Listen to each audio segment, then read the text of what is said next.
Hello everyone, today I'm going to do unboxing of the flip cover for Galaxy Z Fold, and I also bought a pen. I paid 80 bucks for this at Best Buy, so let's open it and see how it looks.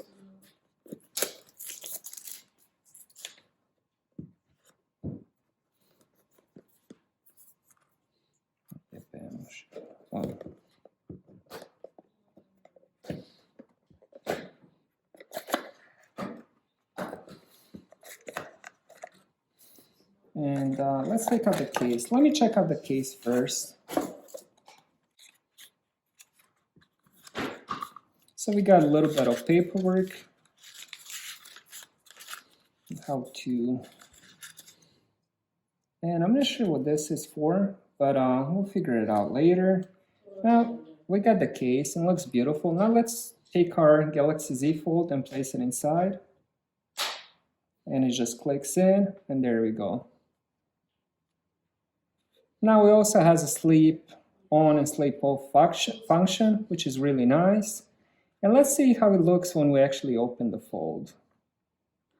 So I've been using this case a little bit. It has that, now if it's in an open position, this kind of thing flaps off.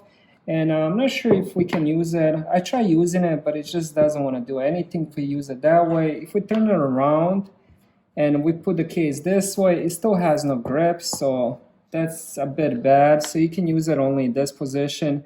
You can use it as a stand. Now the case itself has a nice feel to it. It has the leather feel and it holds the pen really nice. And it also protects your camera. There's no more camera bump on that. So that's a good thing about it is. Other than that, I just don't see it having a lot of protection. So if you do end up dropping it, I don't think the case will protect it as much.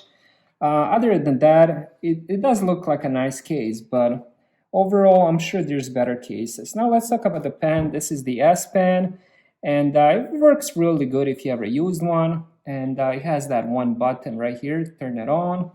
And it probably has other functions on it, like double click and stuff like that. But it fits inside the case really nice, and it won't drop out. So thank you guys for watching. Please like and subscribe if you enjoyed the video.